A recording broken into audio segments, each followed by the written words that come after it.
விடுதலை சிறுத்தைகள் கட்சித் தலைவர் திருமாவளவன் செய்தியாளர்களை சந்தித்து வருகிறார். அந்த காட்சிகள் செய்து வருகிறது. அயல் நாடுகளில் இருந்து இறக்குமதி செய்யப்படுகிறது. உள்நாட்டிலேயே மாநிலமிட்டு மாநிலம் போதைப்பொருள் கடத்தப்படுகிறது.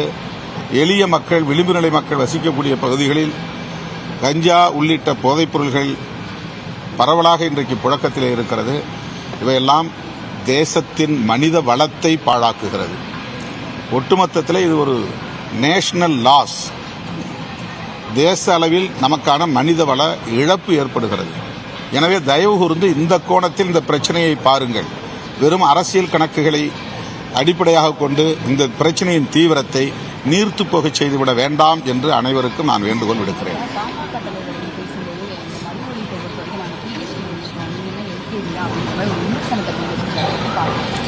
அதனால ஒன்றும் தப்பு இல்லை. நாங்கள் எல்கேஜி படித்தாலும் சரி, எங்களுக்கு அந்த சமூக பொறுப்புணர்வு இருக்கிறது என்பது மக்கள் புரிந்து கொண்டால் போதும்.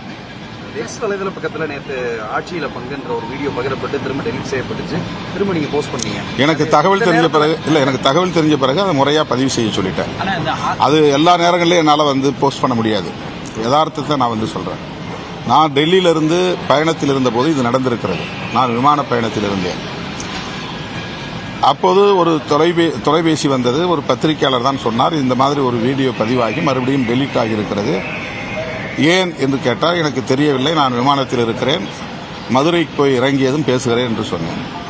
ஆனால் இறங்கியதும் நான் நிறைய நிகழ்ச்சிகளில் போய் சிக்கிக்கொண்டேன். அதன் பிறகு என்னுடைய சமூக ஊடக பக்கங்களை நிர்வகிக்கக்கூடிய தோழர்களிடத்தில் தொடர்பு கேட்டபோது அதில் எழுதியிருந்த டெக்ஸ்ட் சரியாக கம்ப்ளீஷன் ஆகலை. நான் அடிக்கடி சத்தம் போடுவேன். அதில் டெக்ஸ்ட் ஏதாவது போடும். நானே போடுறதுல எனக்கு பிரச்சனை கிடையாது. ஒரு சில நேரங்களில் அவங்க என்னுடைய வீடியோவையோ மற்றதை பதிவு பண்ணும்போது அந்த நேரேஷன் என்ன பண்ணுறோம், என்ன வீடியோ அப்படின்னு எழுதுறாங்க இல்லையா, அதில் சென்டென்ஸ் ஃபார்ம் கரெக்டாக இருக்கணும், ஷார்ட்டாக இருக்கணும்னு சொல்லும்போது அதில் கொஞ்சம் பிழை இருந்தது. நான் மாற்றி போடலான்னு நினச்சேன். அதுக்குள்ளே இது ஃபயர் ஆயிடுச்சு. அதுக்கப்புறம் என்ன செய்யறதுன்னு தெரியல, நான் தடுமாறி போயிட்டேன். உங்களுடைய வழிகாட்டுதலின் அடிப்படையில் செய்யலான்ட்டு தாமதப்படுத்திட்டேன். இப்போ நான் சொன்னேன், இது நாம் தேர்தல் அரசியலை அடியெடுத்து வைத்த காலத்திலிருந்து சொல்லி வருகிற முழக்கம். நாங்கள் 10 ஆண்டு காலம் தேர்தலை புறக்கணித்திருக்கிறோம். நான் இந்த இயக்கத்தின் தலைமை பொறுப்பை ஏற்ற பிறகு 10-11 ஆண்டுகள் தேர்தல் புறக்கணிப்பில் இருந்தோம். தேர்தல் அரசியலில் அடியெடுத்து வைத்த போது மூப்பனார் எங்களை அழைத்த நேரத்தில் நாங்கள் முழங்கிய முழக்கம், அவர் இதை திரும்ப திரும்ப கேட்டு மேடையிலேயே சொல்லுவார்.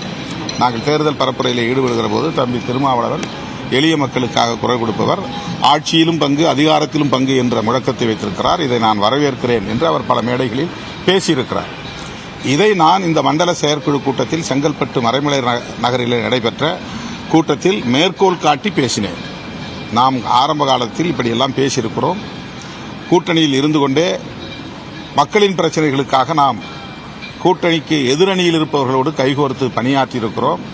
அதற்கு பல சான்றுகள் இருக்கின்றன. 2009 முள்ளிவாய்க்கால் இனக்கொலை நடந்த நேரத்தில் ஆளுங்கட்சி திமுக கூட்டணியிலே இருந்தாலும் கூட நாங்கள் எதிர்க்கட்சி கூட்டணிகளோடு இணைந்து பயணித்திருக்கிறோம்.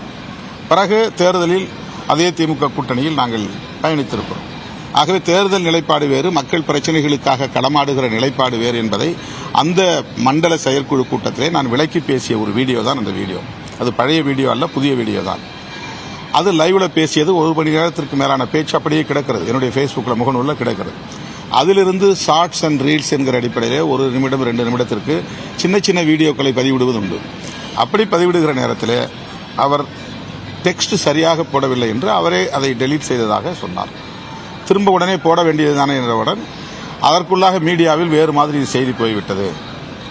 ஆகவே போடுவதில் எனக்கு தயக்கம். உங்களுடைய வழிகாட்டுதலின் அடிப்படையில் நான் திரும்ப பதிவிடுகிறேன் என்று பதிவிட்டார். இதுதான் நடந்தது. நீங்களும் மது ஒழிப்பு தான் சொல்றீங்க, அவரும் அதை தான் வலியுறுத்தும்போது அதில் ஒற்றுமை இல்லாமல் அதை விமர்சிக்கிறத நீங்கள் எப்படி பார்க்குறீங்க? இந்த ஒற்றுமை இல்லாததே மது ஒழிப்பு கொண்டு வர்றதுக்கான ஒரு பெரிய பிரச்சனையாக இருக்குன்னு பார்க்குறீங்களா? இந்த மாதிரி விமர்சனங்களை எப்படி பார்க்குறீங்க? இல்லை, அவர் பாமக விமர்சிக்கல, நாங்கள் எடுத்ததை வரவேற்று தான் பேசியிருக்கிறாரு. ஆனால் பாமகவை பற்றி நான் சொல்லக்கூடிய கருத்தை அவர் கண்டிச்சிருக்கிறாரு. அப்படி சொல்ல வைத்தது அவங்க தான். நாங்கள் சிதம்பரத்தில் நான் முதல்ல தேர்தல் நேரத்தில் மிகப்பெரிய வன்முறை நடந்ததற்கு அவர்கள் தான் காரணம்.